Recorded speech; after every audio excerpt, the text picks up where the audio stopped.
Caliente ni muy frío y con solecito y disfrutando de todo lo que nos ha dado Dios. Vamos a empezar con una oración. Padre Celestial, venimos delante de tu presencia esta mañana y pedimos la presencia de tu Espíritu Santo aquí en este lugar. Ayúdame a mí a hablar claramente esta lección, Señor, enseñando acerca de tu Hijo, Jesucristo. Ayuda a los alumnos a captar la información y que no sea solamente información que se les quede en el cerebro, Señor, sino que esta mañana podemos tener un encuentro contigo que cambie nuestras vidas, que hace un efecto permanente, Señor, que podemos caminar más cerca de ti, estar más pegados a ti y llegar a ser más como tu Hijo Jesucristo, conformados a su imagen. En el nombre de Cristo Jesús. Amén. ¿Quién era Jesús? ¿El Hijo de Dios? ¿Qué más? ¿Hijo del hombre? ¿Mesías? ¿Un Salvador? Buenas respuestas. No fue solamente un hombre sabio o simplemente un gran maestro que nos enseñaba cómo vivir. Algunas personas creen que fue un celoso con ambiciones políticas que todo se le vino para abajo porque se enfrentó con el Imperio Romano y lo mataron. Otros dicen, no, pues que sí, fue un hombre que vivió en la historia, pero realmente no podemos conocerle, no podemos saber suficiente de él. Tenemos ahí esas leyendas que escribieron sus seguidores, pero realmente, ¿cómo vamos a saber la diferencia entre el Cristo de la fe y la Jesús de la historia? Y traten de ponerlo de que pues queremos quitar todo eso de milagros y cosas así, que pues sabemos que esas cosas no pasan, para llegar a ver quién era el verdadero Jesús. Creo que fue en los 80, en principios de los 90, había un grupo que se llamaba el Seminario Jesús. Y eran varios estudiosos de la historia, de la Biblia, no todos creyentes. Hay muchos estudiosos de la Biblia que lo estudian como literatura, como historia, pero no lo acepten como la verdad, no acepten el mensaje, nomás lo estudian como cualquier otro libro antiguo. Y estaban con una cosa de que, no, pues vamos a ver todos los dichos de Jesús que salen en la Biblia y vamos a decidir si es casi cierto que lo dijo, puede ser que lo dijo, a lo mejor no lo dijo, o definitivamente no lo dijo. Y iban tratando de clasificar todas las palabras de Jesús que encontramos en los evangelios. Y estos hombres, 2000 años después, tratando de decidir si Jesús lo dijo o no. Así están unas personas. Así unas personas tratan a las Escrituras o miran a Jesús nomás como pues otra persona para estudiar, como Julio César o William Shakespeare o Alejandro Magno, algo así. Pero las Escrituras nos enseñan claramente que Jesús es Dios. Él es la segunda persona de la Trinidad. Dios Padre, Dios Hijo, Jesucristo y Dios Espíritu Santo. Como vimos hace 3 semanas en la primera lección que dimos sobre la Trinidad, en los primeros siglos de la Iglesia había muchas herejías, enseñanzas falsas acerca de la naturaleza de Jesús y su misión. Uno de esos se llamaba docetismo. Y aquí les voy a poner a prueba a los estudiantes del instituto, porque de esto hablamos anoche. Si uno me puede decir qué es el docetismo, qué fue esa enseñanza herética.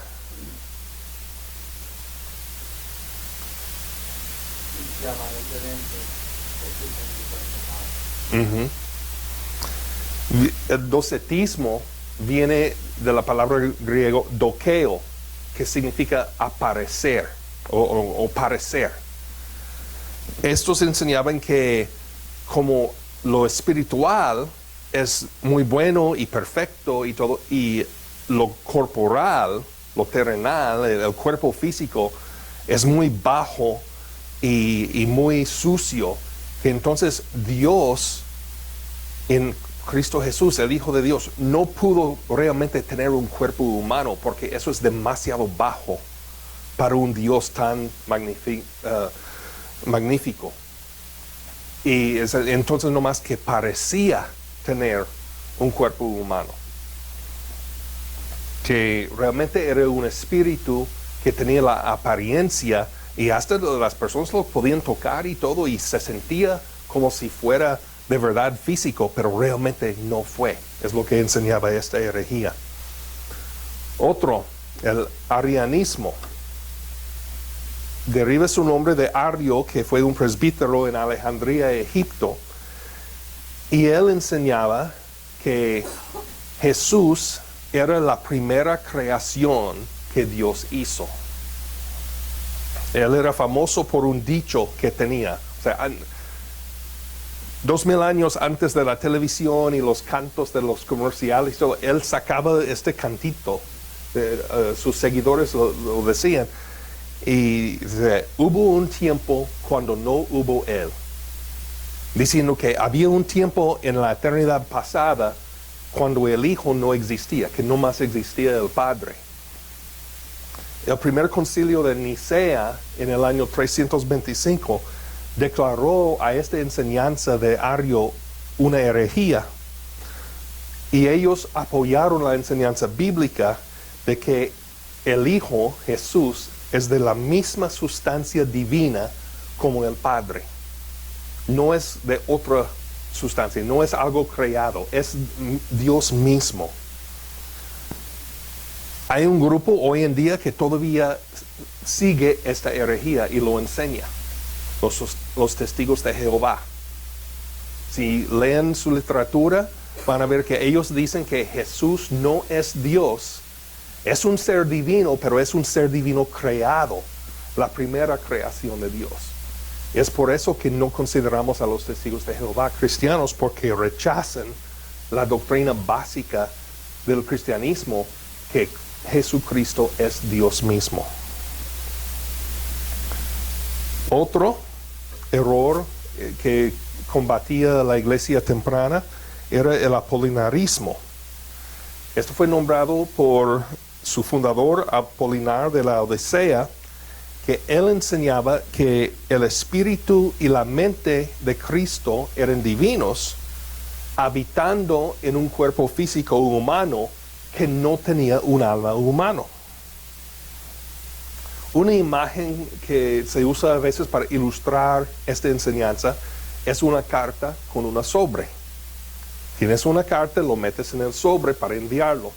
Y ellos decían que pues la carta, el alma, el espíritu divino que vino de Dios, fue metido en el sobre del cuerpo humano para enviar a Jesús para dar su mensaje. Pero algo importante de recordar es que para que Jesús pudiera salvar y redimir a las almas humanas, Él tenía que completamente representar a la humanidad. Él tenía que ser completamente Dios para poder salvarnos, para tener la capacidad de salvar, pero también tenía que ser completamente humano para representarnos a nosotros y tomar nuestro lugar. Entonces tenía que tener todo lo que significa ser un ser humano, incluyendo un alma como nosotros. Y la última herejía que vamos a ver, porque hay un montón, pero no quiero aburrirles, como ya lo estoy haciendo, es el nestorianismo, nombrado por Nestorio, que fue un obispo de Constantinopla, en lo que hoy en día es Turquía. Esto considera a Cristo radicalmente separado en dos naturalezas, una humana y la otra divina, ambas completas de modo tal que conformen dos entes independientes dos personas unidas en Cristo, que es Dios y hombre al mismo tiempo, pero formado de dos personas distintas. Enseñaban eso. En el nestorianismo, Jesucristo es dos personas, una humana, la otra divina, que parecen ser una. Pero esto trae conflicto con el hecho de que el Hijo es una persona de la Trinidad. No podemos tener una persona que es dos personas.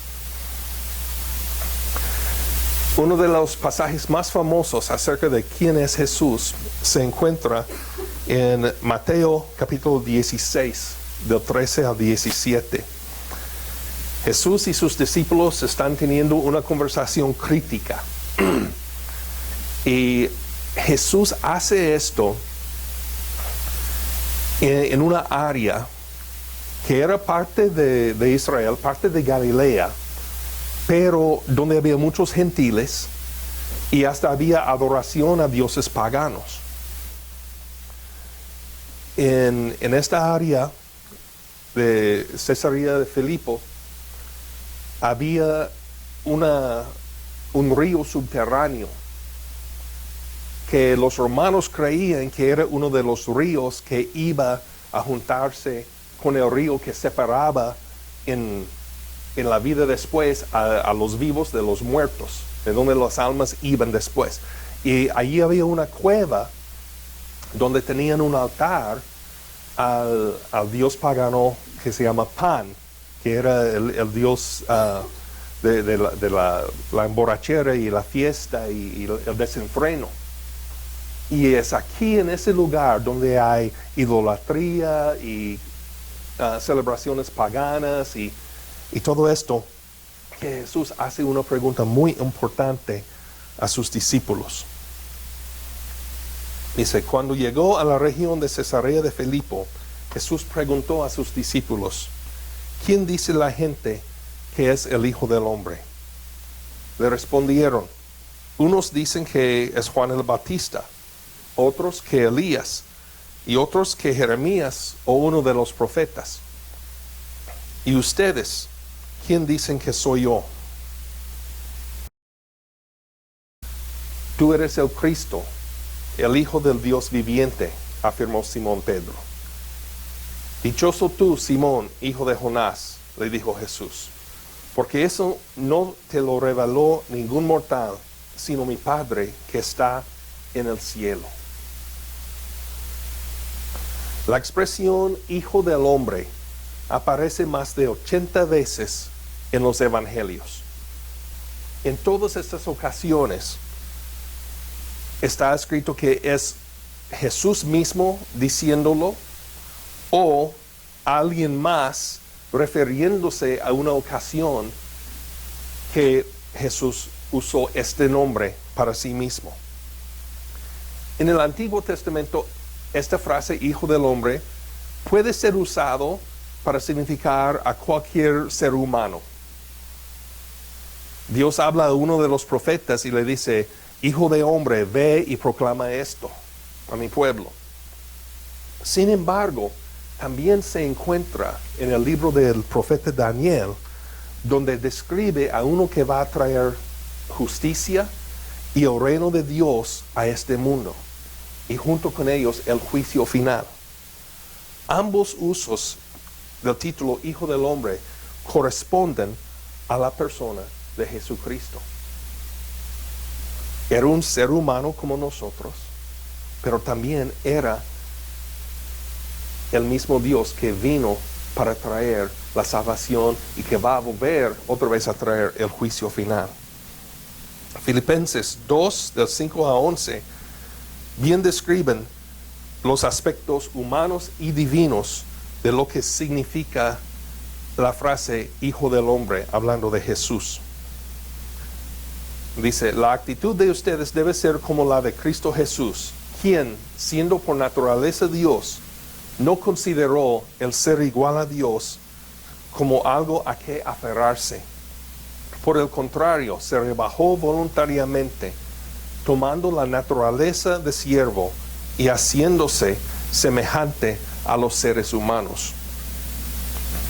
Y a manifestarse como hombre, se humilló a sí mismo y se hizo obediente hasta la muerte, y muerte de cruz.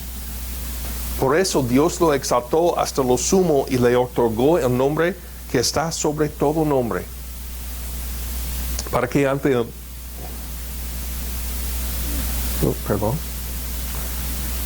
para que ante el nombre de Jesús se doble toda rodilla en el cielo y en la tierra y debajo de la tierra, y toda lengua confiese que Jesucristo es el Señor, para gloria de Dios Padre.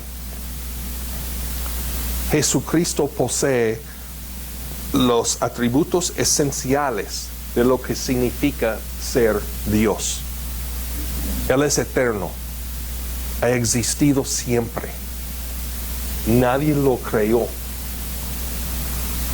y nunca va a dejar de ser. No tiene principio, no tiene fin. La Biblia dice que Él es el principio y el fin. Y por esa razón que Jesús tiene todos los atributos de lo que significa ser Dios, el hecho de tomar la forma de un ser humano significaba para Él dejar a un lado cosas que, por ser Dios, eran su derecho. Eran suyos por derecho, porque era Dios, pero los dejó a un lado para hacerse semejante a nosotros. Él no dejó de ser Dios, aunque se hizo un siervo obediente, que hacía la voluntad del Padre, aún hasta el punto de sufrir la humillación más baja que se podía.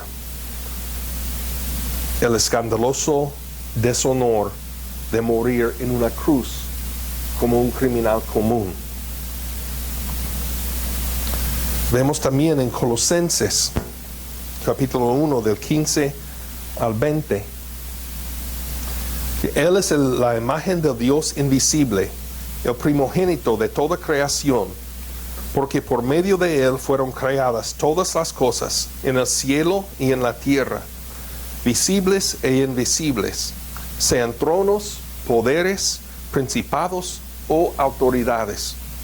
Todo ha sido creado por medio de Él y para Él. Él es anterior a todas las cosas, que por medio de Él forman un todo coherente. Él es la cabeza del cuerpo, que es la iglesia. Él es el principio, el primogénito de la resurrección, para ser en todo el primero. Porque a Dios le agradó habitar en Él con toda su plenitud y por medio de Él reconciliar consigo todas las cosas, tanto las que están en la tierra como las que están en el cielo, haciendo la paz mediante la sangre que derramó en la cruz. Jesús es la imagen del Dios invisible, Dios manifiesto en la carne. En pocas palabras, cuando miramos a Jesús, vemos a Dios. Cristo mismo dijo: el que me ha visto a mí, ha visto al Padre. Si queremos saber cómo es Dios, nomás tenemos que mirar la vida de Jesucristo, su compasión para la gente, los milagros que Él hacía para sanar, para liberar, para poner las cosas bien. Podemos ver que aunque Dios es un juez justo, que va a traer un juicio final para castigar al pecado y a la rebelión, vemos en Cristo su inmenso amor. El Dios creador haciendo todo, poniendo todo de su parte para rescatar y reconciliar a un mundo que se había rebelado en contra de Él. Muchos tenemos la imagen de Dios ahí arriba en las nubes, esperando que nos equivoquemos para mandarnos un rayo o mandarnos una enfermedad o algo como castigo. Pero en Jesús vemos cómo es Dios. Que aun cuando le trajeron una persona que agarraron en medio de un acto de un pecado grande, Él dijo, ni yo te condeno, ve y no pecas más. Dios no está esperando para pegarnos con algo cuando hacemos mal. Él está ahí llamándonos, diciendo, ya no hagan eso. Quiero que regresen a casa. Quiero que regresen a una relación conmigo. Y eso lo vemos a través de la vida de Jesús. Este pasaje que acabamos de leer en Colosenses también dice que Cristo, Jesús, es el creador de todas las cosas. Antes de que cualquier otra cosa existiera, Él ya estaba ahí, ya existía. Nuestra salvación misma se apoya en la realidad que Cristo es plenamente Dios. Él une las cualidades necesarias para ser nuestro agente de reconciliación. Reconciliación. Tomando dos personas, dos grupos que están apartados, que están alejados, y uniéndolos otra vez. Él quita la barrera entre Dios y la humanidad causada por nuestros pecados. Solo Dios tiene el poder de reconciliar todas las cosas. Y vemos aquí que Jesús es quien reconcilia todas las cosas. Entonces podemos tomar de eso que Jesús es Dios. Una pregunta. Quiero escuchar sus opiniones. ¿Por qué solo Dios pudo reconciliar a la humanidad consigo mismo? ¿Por qué la humanidad no pudo cruzar ese abismo?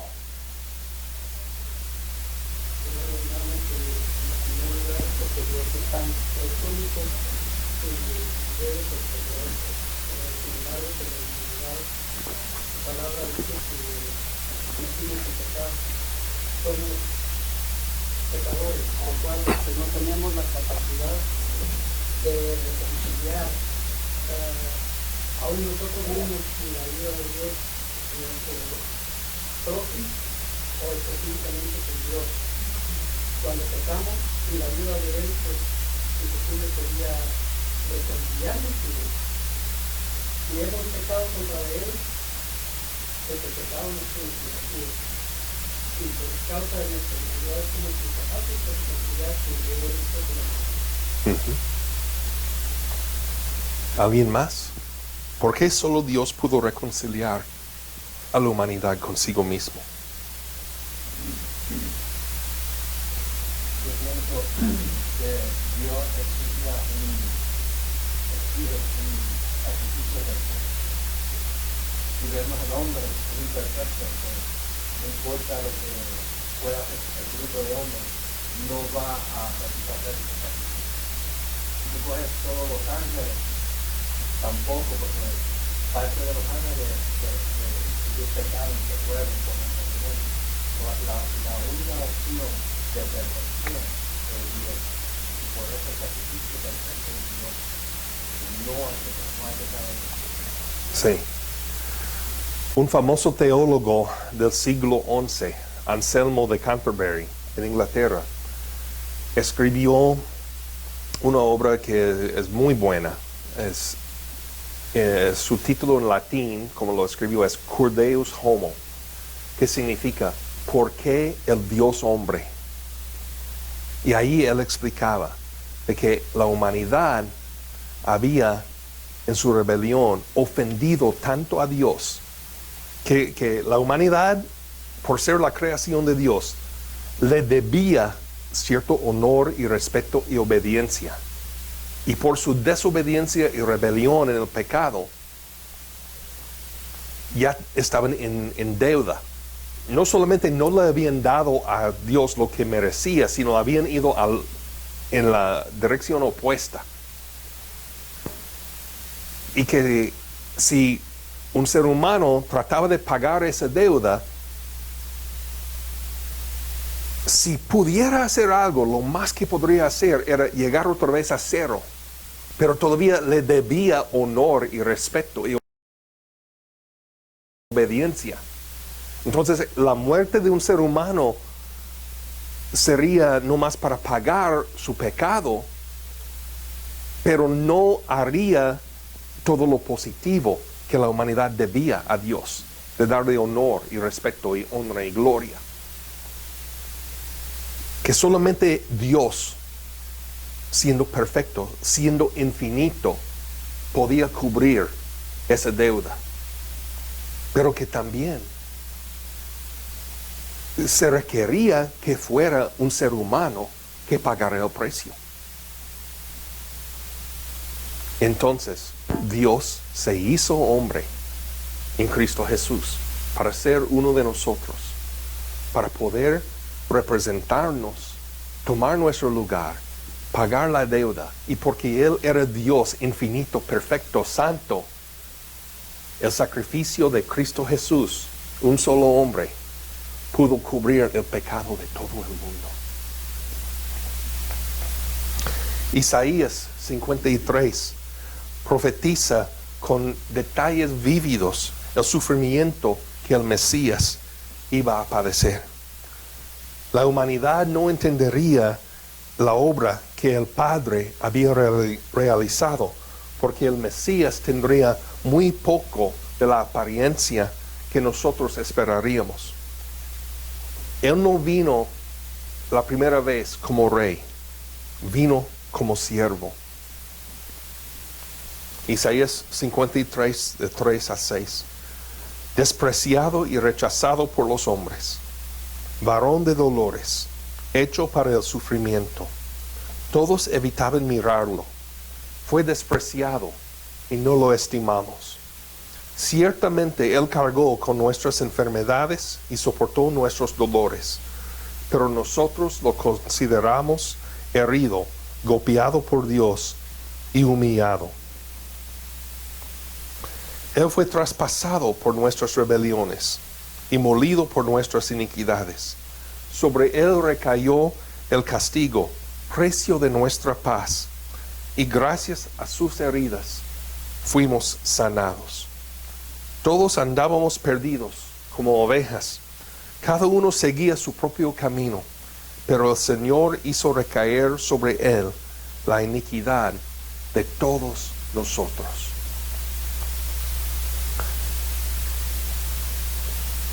No vino como rey, vino como siervo.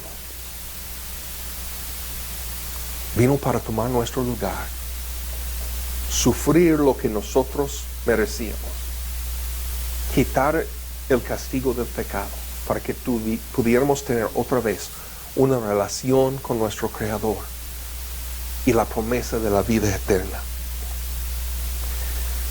En Hebreos capítulo 4, el autor de esa carta describe a Jesús como nuestro gran sumo sacerdote, el mediador entre la humanidad y el Padre.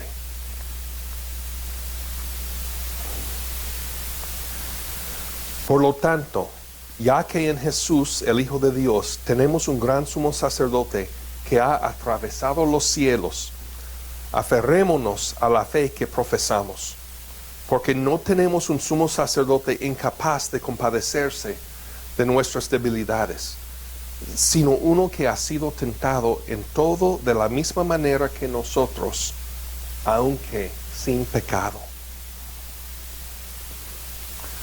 Así que acerquémonos confiadamente al trono de la gracia para recibir misericordia y hallar la gracia que nos ayude en el momento que más la necesitamos.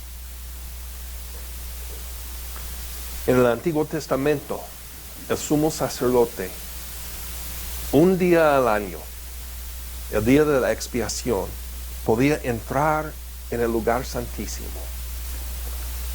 y rociar la sangre del sacrificio sobre el arca del pacto para hacer propiciación, expiación para el pueblo de Dios, para quitar la culpa de sus pecados por un año más.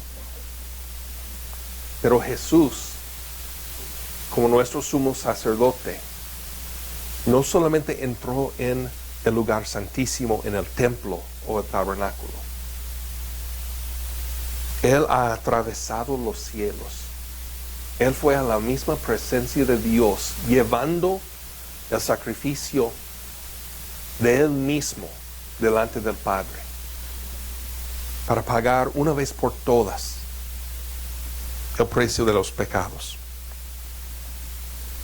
Dios el Hijo decidió vivir como un ser humano. Y por vivir como un ser humano, Él mejor que nadie entiende nuestras debilidades. Él sabe lo que es sufrir, y sufrir de gran manera. De estar cansado, de tener hambre. Una y otra vez en los evangelios leemos que Jesús tenía sueño, se acostó en la barca y luego vino la tormenta y los discípulos todos como locos pensaban que iban a morir, y Jesús se para y dice: paz, sé quieto, y se calmó la tormenta. Pero Él se cansaba. Él sabía lo que era tener hambre. Cuando Él anduvo enseñando a sus discípulos por todo Galilea y Judea,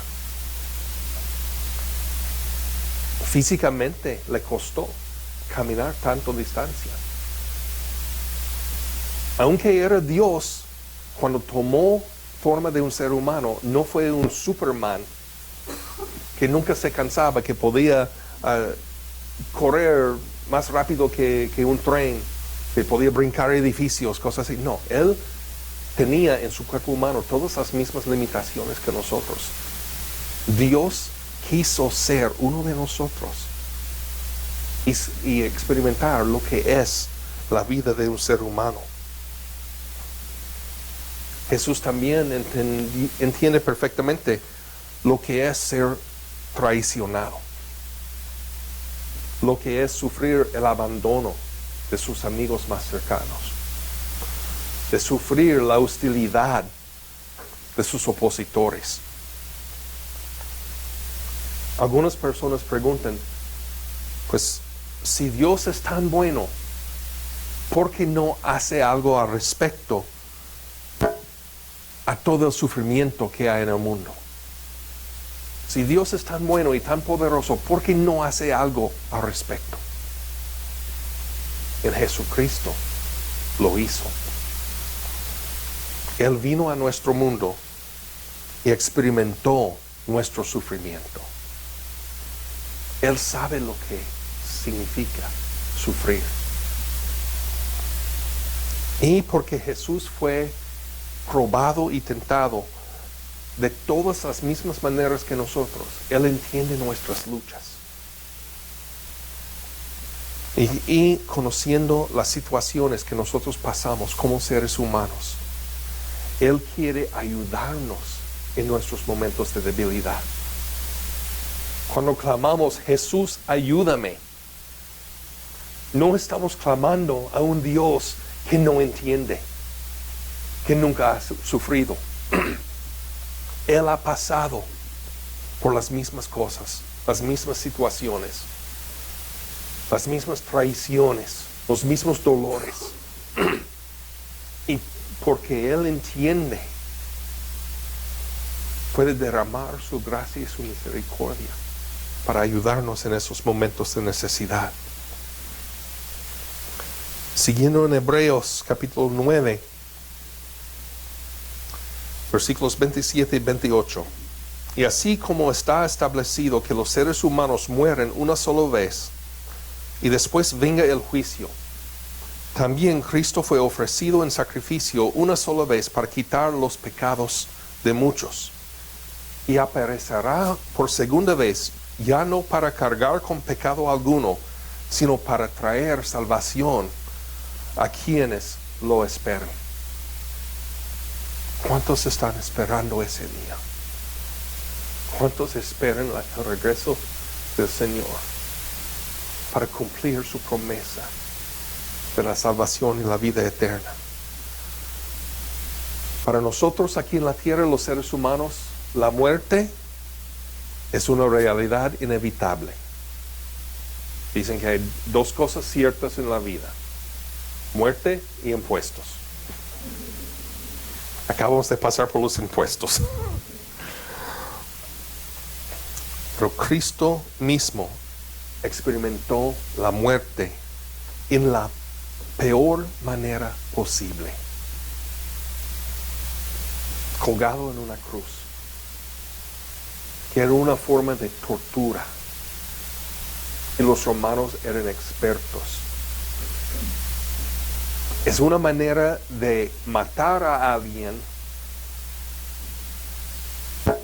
para que sufran lo máximo posible y mueran lentamente, pasando todo el dolor. No es de que, ok, me apuñalaron y siento dolor por un rato y en 5 minutos ya estoy muerto, sino que eran horas.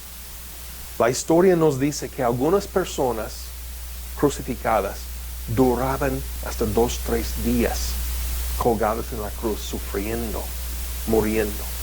Fue la manera más horrible de morir. De hecho, en la sociedad romana, uno de los escritores, de los historiadores, escribía que no entramos en detalles de eso. Entre la gente de buena posición, ni vamos a decir la palabra, porque no queremos pensar en algo tan feo. Así de terrible era esa manera de morir. Y Él murió y sufrió esa forma de muerte en nuestro lugar. Debía de ser yo en esa cruz. Debía de ser cada uno de nosotros en esa cruz, pagando nuestros pecados. Pero Él tomó nuestro lugar y lo hizo por amor.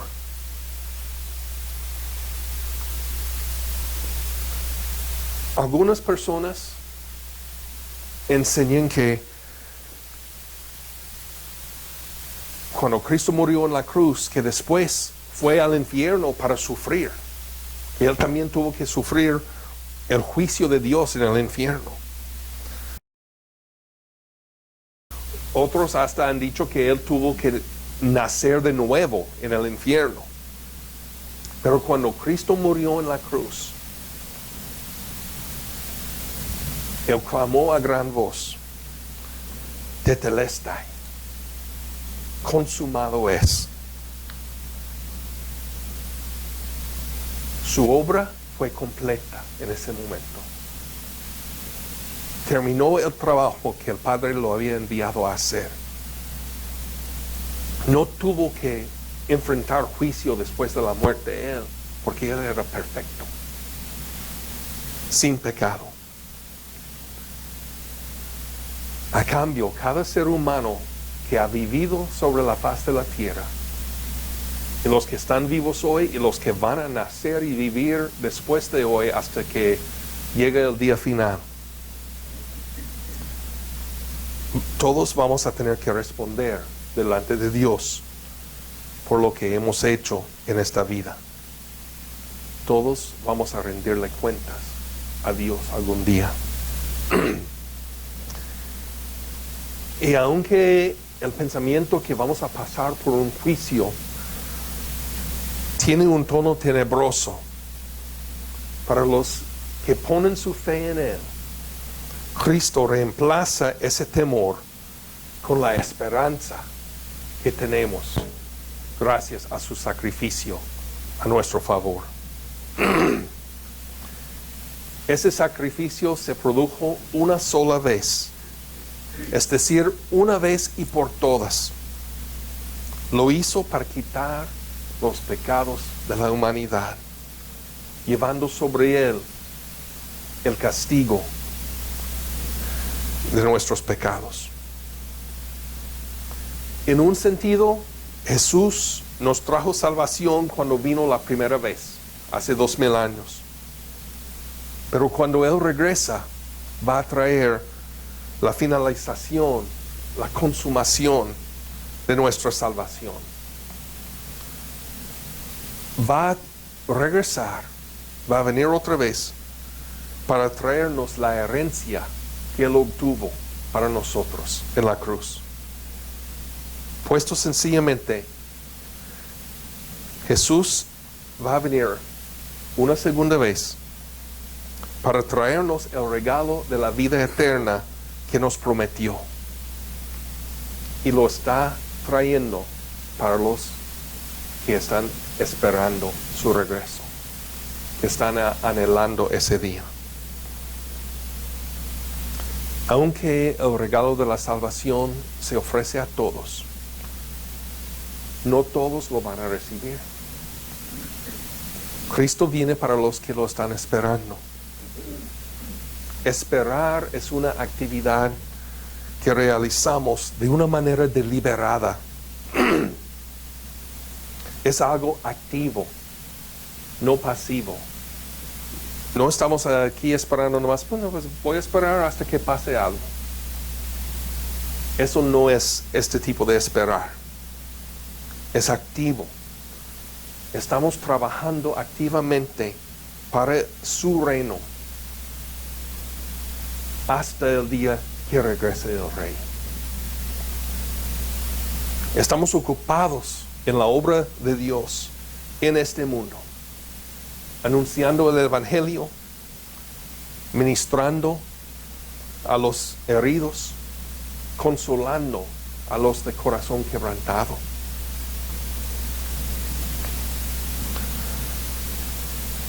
En la vida de Jesús encontramos una verdad que es céntrica en la fe cristiana. Dios Hijo vino a la tierra en forma humana. Una de las razones que Él vino fue para que nosotros pudiéramos tener victoria sobre el pecado. Él nos ayuda a vivir como hijos e hijas de Dios.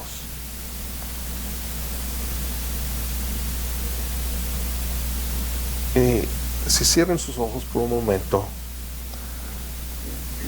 quiero que todos reflexionemos a ver si hay algún aspecto en nuestras vidas en el cual necesitamos todavía ser liberados del poder del pecado. Aunque puede ser difícil reconocer una necesidad así, hacerlo es parte de nuestra vida en Cristo. El arrepentimiento no es algo que se hace una sola vez al principio de nuestra vida cristiana cuando recibimos al Señor, sino que toda la vida de un cristiano debe ser de arrepentimiento, escuchando al Espíritu Santo cuando nos indica alguna área que no estamos bien, que no estamos siendo obedientes, que no estamos siguiendo a Dios como debemos, reconociéndolo y dejando esa cosa atrás para seguir la vida que Cristo quiere que tengamos. Señor, venimos delante de ti esta mañana y pedimos que nos ayudes, que tú nos revelas las áreas de nuestras vidas donde todavía no estamos siendo obedientes como debemos. Ayúdanos, Señor, a ser sensibles a tu voz, a escuchar cuando tú nos hablas y a responder de la manera correcta. Todavía con sus rostros inclinados y ojos cerrados, hay alguien esta mañana que diría: yo necesito arreglar algo con Dios. Hay algo todavía en mi vida que no está como debe de estar. Y lo reconozco y quiero ponerme a cuentas con Dios en esta mañana. Si eso eres tú, levanta la mano rapidito. Quiero orar.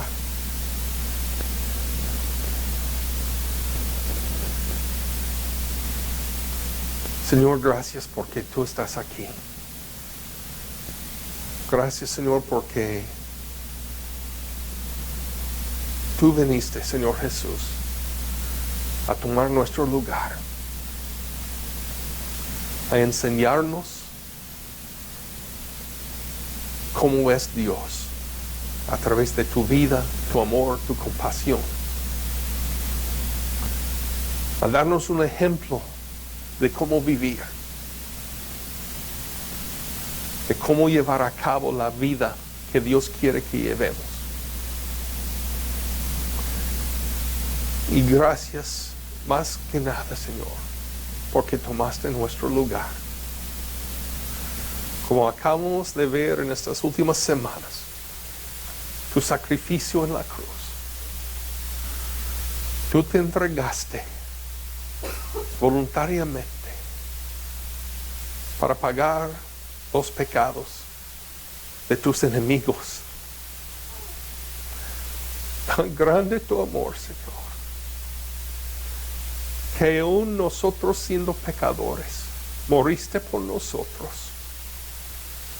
para que pudiéramos ser libres, para que pudiéramos ser limpios, para que pudiéramos tener la vida abundante, la vida eterna, que era el diseño del Padre desde el principio. Gracias, Señor. Y esta mañana pido que nos perdonas. Donde hemos fallado, perdónanos. Ayúdanos a vivir mejor, ser mejores seguidores tuyos, a acercarnos a tu trono de gracia cada día para buscar la ayuda que necesitamos. Porque ya sabemos que por nuestras propias fuerzas no somos capaces de vivir como Dios manda. Pero por tu sacrificio y el ejemplo que nos has dado, nos das la capacidad y el poder de llevarlo a cabo. Ayúdame a mí, Señor, a ser mejor seguidor tuyo, a ser mejor esposo, mejor padre, mejor ministro, mejor amigo, a reflejar tu carácter y tu amor en todo lo que digo, todo lo que hago, para que otros puedan ver en mí tu luz. Y creo que también esa es la oración de cada persona aquí esta mañana, que lo pedimos en el nombre del Padre y del Hijo y del Espíritu Santo. Amén.